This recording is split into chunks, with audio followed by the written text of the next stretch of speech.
Good morning. Good morning. We are extremely pleased that you are here. It is good to come together for the purpose of co-creating. Do you agree? Yes. You are knowing what you are wanting? Yes. You are enjoying the expansion of your desire? You learned the right answer. But you really are, yes? Which means you adore contrast, yes? Yeah. There's the rub, isn't it? Well, can there be expansion without contrast? No. So it's a good thing theoretically. Do you like the freshness of a desire that forms within you? Are you starting to enjoy your ability to focus? Are you accepting your ability to focus as your creative ability? That's your hands in the clay, isn't it? So, in the same way that if you were painting, you'd watch what you're doing. When you're sculpting, you'd be aware to some degree. So if you're sculpting with your thoughts, you want to be aware, don't you? You want to be aware of what you're doing.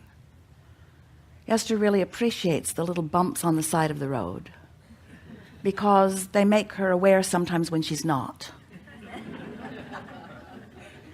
Sort of startling to realize that you've drifted. But it's nice to know that you have those emotional bumps in the road, so to speak, those little guiding bumps that let you know when you've lost focus. As long as you know what they mean, that's important, isn't it? Do you accept that your emotions are guidance? Yes. And do you realize that they are guiding you? They are guiding you. They are friendly reminders. They are guiding you to your awareness of what you're doing with your thoughts, because your thoughts are your focus, and your focus is what you're actively offering vibrationally, and what you're actively offering vibrationally is your point of attraction to which law of attraction is responding, and all things come from that. So it's really valuable, isn't it, to be aware of how your thoughts feel. That's really the most important thing that we are really saying here. We're not wanting to guide you about the thoughts you think, because you are the creator of your own reality. And you have been long before you came into this body. You had something going on that this life experience is a continuation of. You are source energy, long time, very, very, very long focused source energy. Here to play in this new, for you, environment, for the purpose of being inspired to new things to focus upon. For the pleasure of the focus, and for the expansion that is inevitable, but not the reason. And that's the trickiest thing to convey to our physical, human, hardworking, goal-seeking, mark on the chart wanting, approval-seeking, physical partners in co-creation. So much of what you do is for the growth, for the expansion. We've said from the time that Esther began translating for us, we say you have this triad of intentions of freedom and growth and joy, and they're also equal in their balance, that they provide just the perfect platform for you. Your objective is joy, and the result of that will certainly be expansion, and the basis of all of that is your absolute freedom to choose. And so as we say this to our physical friends, they agree. We hear you, Abraham, we know. Growth, growth, growth. And we say, yeah, growth, freedom, and joy. We try to say them evenly and equally. We don't say freedom, joy, and growth. We say freedom and growth and joy. And we put the emphasis on joy because if you will put your emphasis upon joy, you'll feel those emotional guiding bumps. And if you're feeling them, then you will choose, if we've convinced you that joy is your quest and that joy is the basis of your guidance, then you've got it figured out. Then your life is easy. Because under any and all conditions, you have the ability to choose thoughts that really feel joyful, thoughts that really feel awful, and thoughts that feel somewhere in between. You get to choose it all as you're sculpting this energy. Most of our human friends still don't really believe that because they think the circumstances that are surrounding them dictate how they feel. Because most humans are observers of their environment and offers of a vibration that is equal to the environment that they are observing. And that's what makes you feel like you need to control your environment. Can't do it. That's what makes you feel like you need to or want to control your environment. Can't do it. But that's why you keep trying to control your environment. Can't do that. Can't do it. Can't do it. Give it up. Give it up. Give it up. Give it up. Give it up. Give it up. Give it up. Can't do it. You cannot control your environment. And when you stop trying to control your environment, then you have awareness of those emotional signals that let you know what you're doing with your thoughts. But as long as you're still believing that if I could control that environment and make it better, and then I would have a much better relationship with the experience, because if my children were behaving better, or if the government would we can't even decide which phrase to choose. There are a lot of them that you have been offering. Then I would feel better. Then I would feel better. If that condition would resolve itself, then my observation of it would go so much better for me. And therefore, I think that you need to do something about the way I feel. And the thing that's so tricky about that is that no one is working too hard to control the conditions so that you can feel better, because it's not their job to do it. So where does that leave you? There are all kinds of things that you're looking around at that don't please you. What do? Put your head in the sand? You'd feel better. But we're not really advocating a complete withdrawal from life that annoys you. What we are encouraging is a new determination to focus and a joyful discovery that you can, first of all, focus, and next, that you can focus in ways that feel good, and next, that when you do, all kinds of resources join you, and the resources that join you are the joyful resources that you've been looking for in the improvement of the conditions that you can't control all along. There, we're done. Now you know everything that's important to know, so just go figure out how to make it work in your life. Because words don't teach, do they?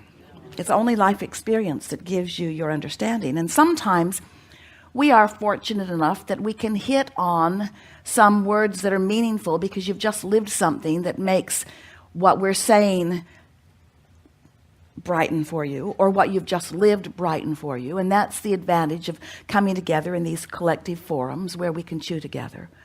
There's a huge advantage in you all being here on this planet together, interacting with one another and providing for each other relationships with each other and relationships with the environment that you are co-creating together. It's really the best of all worlds. We would like to help you to feel more powerfully something that we know that you all want to know about, you all want to feel, but you've managed over time to build barricades and separations between who you are in your physical body and who you really are as source energy. And so sometimes you feel negative emotions that you describe as fearful or insecure or worried or lonely. And what you're describing really with every negative emotion is you having chosen, because you always do, to focus on something that is vibrationally different enough from your broader point of view that you've introduced enough resistance into your energy field that you are depriving yourself of the fullness of the results that you want. The fullness of the presence of source, or the fullness of the presence of someone that you care about, or the fullness of the presence of the manifestation that you've been working on. In other words, you are the only one who can allow or deprive yourself of anything that you want. And it's all about the vibrational stance. Therefore, it's all about the thoughts you think. Therefore, it's all about the way you feel. And when you get that all together, when you acknowledge that the way I feel is about what I'm doing vibrationally, and what I'm doing vibrationally is about what I'm thinking about, and it all comes down to focus, and I can focus on something that feels good, or I can focus on something that feels bad, every time, every moment, every place, everywhere, everyone. I can do this. But it takes some practice, and we encourage you to start with easy things. Practice your focus on the things that it's easy to focus on. Or practice your focus on the things that matter the most to you, because they come up the most often, so eventually you can work it out if you want to. But when you discover your ability to focus and feel, focus and feel, focus and feel, focus and feel, before you know it, you're going to discover the genius of feeling and focus, feeling and focus, feeling and focus. Because once you figure out how to find something that causes you to feel good, and you focus on it long enough that you establish a pattern of that thought, and therefore a pattern of that feeling, you begin to establish for yourself what we have recently been calling an emotional grid. It's like the beginning. It's like an emotional foundation. It's like the foundation of anything. But a foundation, a vibrational foundation, is such a marvelous thing to understand and behold. Because once you accomplish an emotional foundation, law of attraction will fill it in at all levels with things that match it. And your life just becomes rich and full with what you've been calling coincidences. And they are coincidences, but we want to say a coincidence is not a freaky act of nature.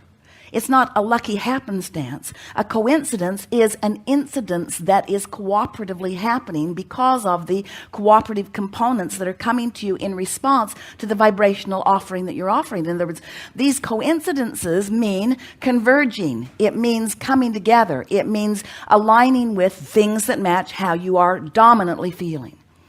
So once you begin to deliberately conjure, by virtue of focusing on things that you know will make you feel good, because last time you focused upon them, they did, so you know that it did it once, so you're going to try it again. Sort of like when you go to a buffet.